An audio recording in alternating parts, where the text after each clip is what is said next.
बहरहाल अमजदुल्ला खान किसी के बाप से नहीं डरने वाला है। अमजदुल्ला खान सिर्फ और सिर्फ अल्लाह से डरता और अवामी अदालत से डरता।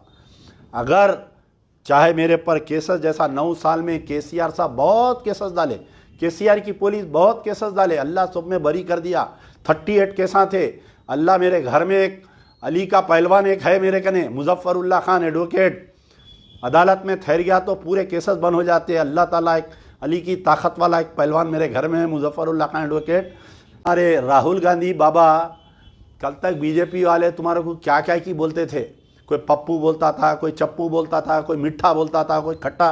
मेरे को अफसोस होता था, अरे एक राजीव गांधी एक गांधी फैमिली का बच्चा है, ऐसा बोल रहे हैं उसको, एक उन्हें इतना स्ट्रगल कर रहा। मगर आज मालूम हुआ तुम्हारे को भी चड्डी है अंदर बोल के। आज ये मालूम हो रहा ना, मुंह खोलो, मुंह को लखवा हो गया। कहाँ है, दियो ना बयान AICC से। अच्छा, और एक नाम याद आ रहा, मैं भूल, कई लाइव में लोग बोल रहे हैं भाई आप उसको कहीं को बखश दे रहे हैं, इमरान प्रतापगढ़ी। कहाँ है बाबा तुम, बड़े बड़े शेर शायरी करके तो MP बन गए, कांग्रेस में फुगट में MP बन गए शेर शायरी करके, मुसलमानों की लाशों पे शेर शायरी करके, मुसलमानों के जले हुए घरों पे लाए शेर शायरी करके। तुम्हारे मुंह को क्या हो गया, इमरान प्रतापगढ़ी लखवा मार दिया, मुंह को क्या टेप लगा दिया सोनिया गांधी तुम्हारे। दियो ना बयान, दम है तो देखेंगे। अल्लाह का ने पूछ है तुम्हारे को भी। एक आदमी अदना होता, एक आदमी अंजुमन होता, जो अदना होता उसको सिर्फ उसकी खबर की पूछ होती, लेकिन जो लीडर होता, जो जिम्मेदार होता, उसको पूरे माशरे की पूछ है। इमरान प्रतापगढ़ी सुन लो कान खुल के, ये जैनूर राइट्स में जो 120 मकान दुकानात जले, 130 गाड़ियां जो जले, जो कई मकान 40 मकाना जले, इसकी पूछ तुमको है। तुम्हारा गाना बजाना सुन के कई मुसलमान वोट डाले कांग्रेस को। तुम जिम्मेदार है, तुम रिपोर्ट पेश करो, तुम तेलंगाना को आओ, तुम जैनूर को जाके पूरा देखो वहां पर। अरे तुम्हारी हुकूमत है ना भाई, डर नहीं गई को, तुम्हारे को सिक्योरिटी, मैं ब्लैक कार्ड सिक्योरिटी दिलाता हूँ, आओ तुम तेलंगाना को। क्या तुमको मैं गुजरात जाओ बोल रहा हूँ, क्या तुमको मध्य प्रदेश जाओ बोल रहा हूँ, क्या तुमको राजस्थान जाओ बोल रहा हूँ। आओ ना इमरान प्रतापगढ़ी, कहीं को मुंह नहीं खोलते तुम, बोलो मुंह खोलो बाबा। कब बोलते, कब नज़म गाते जैनूर के मुसलमानों के ऊपर, कब नज़म गाते बताओ, कब शेर शायरी करते बताओ। हाँ, फुगट में MP बन गए, लेकिन याद रखो तुमको भी पूछे अल्लाह के दरबार में अमजदुल्ला खान, अल्लाह के सामने तुम्हारा दामन पकड़ लेंगा। अरे अल्लाह में पुकार पुकार के बोला, लेकिन ये इमरान प्रतापगढ़ी अपना मुंह बंद करके बैठा था। MP था, इन्हें चेयरमैन माइनॉरिटी डिपार्टमेंट था, इन्हें खामोश बैठा, मेरी जलते हुए घरों पर खामोश बैठा, मेरी जलते हुए गाड़ियों पर खामोश बैठा, मेरे टूटे हुए मस्जिदों पे मेरे हमला हुआ, मेरे मस्जिदों में कुरान की बेरुमती हुई, लेकिन ये इमरान प्रतापगढ़ी दिल्ली के दरबार में AICC ऑफिस में खामोश बैठा हुआ रहा। ये मैं अल्लाह में रोज़े मैशर तुमको पकड़ कर पूछूंगा। बहरहाल बहुत तफसील हो गई, इंशाअल्लाह एक एक का नाम लेके आने वाले जो वीडियो रहेंगा, हर उलमा मशाइखीन का नाम लेकर मैं अपील करूंगा। और तमाम जितने उलमा मशाइखीन के चाहने वाले हैं, सब जाओ, जाकर जो है उनको बोलो, मुंह खोलो, कुछ तो बोलो यार, कुछ तो बोलो। अपनी बहनों की इज्जत वो हो जा रही, हाथा मोड़ दे रही, बुरखे खींच दे रही। नहीं तो फिर अगर खामोश बैठेंगे तो फिर जो नॉर्थ इंडिया में मॉब लिंचिंग हो रही, वो हैदराबाद तेलंगाना भी होने के इम्कानात है। कल मैं जो है असदुद्दीन ओवैसी की कहीं तामीर मिल्लत वाले एक मीटिंग बुलाए थे, तला ये जो वक्फ बोर्ड के ऊपर इशू हो रहा था, तो उसमें जो है जैनूर के ऊपर भी फिसादात में तकरीर में बोल रहे उन्होंने। अब यहाँ पर एक ड्रामा होता, अब देखिए आप, अब कैसा ड्रामा होता। तो मरते दम तक मैं KCR के साथ रहूँगा, मामू मामू चलाए। अब ये चिन्नन्ना के पीछे पड़ गए। अब ये चिन्नन्ना के कपड़े धोएंगे पूरे हमारे मुस्लिम कायदीन जाके, कैसा धोएंगे। अभी इन्होंने एक अपॉइंटमेंट लेंगे गणेशों के बाद में, रेवंत रेड्डी से एक अपॉइंटमेंट लेंगे, पूरे मुस्लिम कायदीन को ले जाएंगे, मुस्लिम यूनाइटेड फ्रंट जाएंगी, तामीर मिल्लत जाएंगे, ये पूरे जाएंगे असदुद्दीन ओवैसी की क़यादत में।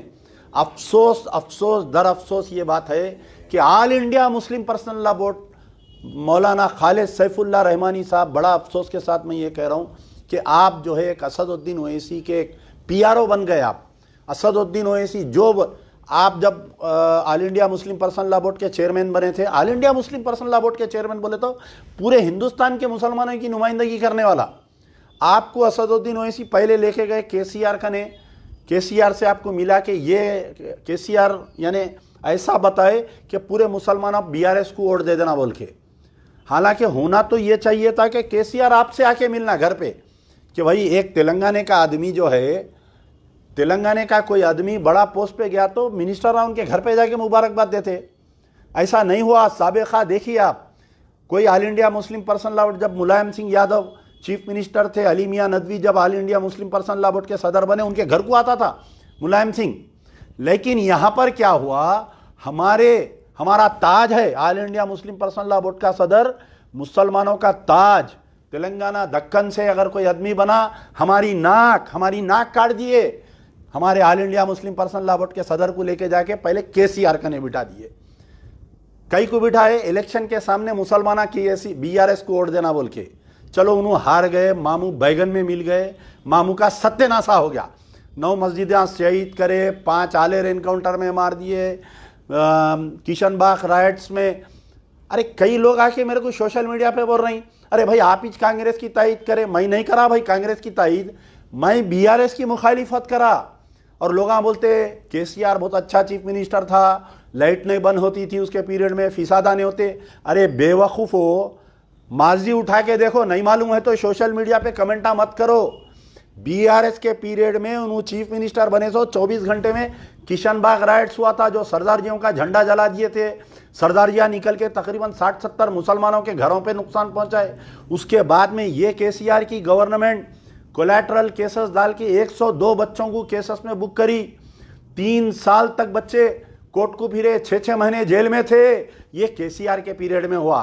केसीआर के पीरियड में एक लंबी तवील दास्तान है। केसीआर जो है, बीजेपी जो बिल लाई उसकी तायद करा केसीआर। यहां तक कि शरीयत में मदाखलत हो गई, ट्रिपल तलाक में बिल में उन्हें साथ दिया। हर वो मसले पे केसीआर साथ दिया। केसीआर कोई दूध का धुलावा नहीं है, बेवकूफो समझो तुम लोग, केसीआर कोई दूध का धुलावा नहीं है।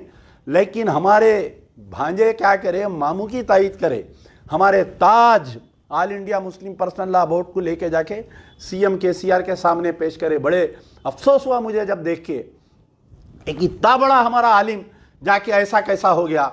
ठीक है, आप परसों फिर लेके गए रेवंत रेड्डी के ने, वो नोटिस आए ना तोड़ देते बोल के हैबत में, आप इनको लेके गए। हमारे मौलाना खालिद सैफुल्लाह रहमानी, मैं जिसकी बहुत इज्जत करता हूँ, मैंने मेरे वालिद भी बहुत इज्जत करते थे इनकी, तो इनको लेके जाके अब रेवंत रेड्डी के सामने पेश करे। अरे रेवंत रेड्डी आके उनसे मिलना, ऑल इंडिया ताज है वो, हमारा मुसलमानों की शान आन बान है वो। लेकिन नहीं, अब जयनूर में इतना बड़ा फसाद हो गया, मौलाना कोई बयान नहीं देते। All India Muslim personal law board के कोई बयान आया तो बताइए, मुझे भेजिए, मैं बहुत इज्जत करता हूं उनकी। मैं अदबन गुजारिश कर रहा हूं, आप हमारी जबान है, आप मजलूमों की जबान है, आप मुंह खोलो, आप दियो, चीफ मिनिस्टर को धमकी दियो, पूरी all India Muslim personal law board को लाके सेक्रेटेरिएट के सामने बिठा डालूंगा। अगर इनके साथ इंसाफ नहीं होगा तो बोल के देखो कल गवर्नमेंट एक्शन में आती या नहीं आती। देखो आप अपने आप को अंडर एस्टिमेट क्यों कर ले रहे हैं? आप क्यों असदुद्दीन ओवैसी के शैडो में आ जा रहे हैं? आप असदुद्दीन ओवैसी के शैडो से निकलो आप बाहर। मैं आपसे गुजारिश कर रहा हूं, हाथ जोड़ के आपसे गुजारिश कर रहा हूं, मैं अदमन गुजारिश कर रहा हूं, तमाम उलमा मशाइखीन को मैं गुजारिश कर रहा हूं, ये असदुद्दीन ओवैसी के शैडो से बाहर निकलो। आप लोग इंडिपेंडेंट काम करो, आप लोग जैसा मौलाना हमीदुद्दीन उस्तामी आकिल, अल्लाह उनको जन्नत नसीब करे, वैसा काम करते थे। एक बयान से हुकूमत हल जाती थी, लेकिन यहां पर वैसा नहीं है। कल एक मीटिंग हुई मुसलमानों की, असदुद्दीन ओवैसी को बुलाए, शायद तामीर मिल्लत वाले करे थे, नहीं मालूम क्या, हमारे मुफ्ती गयास साहब करे थे, नहीं मालूम। वो मीटिंग में अब क्या होता मालूम आपको? अब तय होता, अब एक मुसलमानों का डेलीगेशन जाता, चीफ मिनिस्टर जो है अच्छी बिरयानी खिलाते, चाय पिलाते, बिस्किटां खिलाते, फ्रूट खिलाते, उसके बाद में एक मेमोरेंडम पेश करते, जयनूर में आइंदा ऐसा वाकया होगा तो मजलिस एहतजाज करेंगी। ये पुराना 30 साल से सुनते आ रहा हूँ जुमला, क्या आइंदा ऐसा होगा तो मजलिस एहतजाज करेंगी। अरे कब करती मियाँ, ये पांडवों की जमात हो जाएगी मजलिस जाके, कब करते बाबा बोलो आप? अच्छा अकबर आप चले गए, जाके आप डीजीपी से नुमाइंदगी करे, क्या नुमाइंदगी करे? एसपी का ट्रांसफर नहीं होना, सस्पेंड होना, एसपी सस्पेंड नहीं, dismissal from service, accused number 1 in the Jainoor riots is the SP of Asifabad. Number 2 DSP को ट्रांसफर करके गुस्सा ठंडा कर दिया हमारा, नहीं हमको ट्रांसफर नहीं, he should be dismissed from this service. आप लगाओ, जैसा कोर्ट मार्शल होता आर्मी में वैसा लगाओ इन्वेस्टिगेशन लगा के। एसपी का क्या इंटरेस्ट था इसके अंदर जो प्रोटेक्ट नहीं करे, डीएसपी का क्या इंटरेस्ट था, सर्कल का क्या इंटरेस्ट था, एसआई का, पूरों को अक्यूज बनाओ साहब। ये एफआईआर में अक्यूज बनाओ आप उनको भी, क्यों नहीं बनाते साहब आप उनको बताइए आप। तो बहरहाल मेरा बोलने का मतलब ये है कि कौम सो रही है, कायद जो है कौम को नींद के गोलियां खिला दिए, पूरे उलमा मशाइखीन खामोश है, तमाशा देख रहे हैं सब, कब इजाज़त मिलती है हम कब बोलेंगे बोल के। ऐसा नहीं है मेरे भाई, निकलो असदुद्दीन ओवैसी के शैडो से बाहर निकलो, आप पे भी कोई जिम्मेदारी है, कल के दिन आपको भी कुछ पूछे। इतना जो नुकसान आज अमजदुल्ला खान सुना रहा, सुनो करोड़ों का नुकसान हो गया, लोग बोल रहे हैं 5 करोड़ का 10 करोड़ का, नहीं 200 करोड़ से ज़्यादा नुकसान हुआ मुसलमानों का। जैनूर के मुसलमान फाइनेंशियली बहुत मजबूत थे वहाँ पर, इसलिए टारगेट करे, जैनूर में बड़ा कारोबार है मुसलमानों का, जला दो बोल के फिसाद करके पूरा कारोबार करे। और वो सीता का कहाँ है बताओ आप मेरे को। एक स्टेटमेंट आ रहा, सीता का डिस्ट्रिक्ट इंचार्ज मिनिस्टर है, इन्हों जाके जो यहाँ गांधी हॉस्पिटल में जो जिसको एक्सीडेंट बोल रहे हैं, जिसको रेप बोल रहे हैं, उनसे मिले।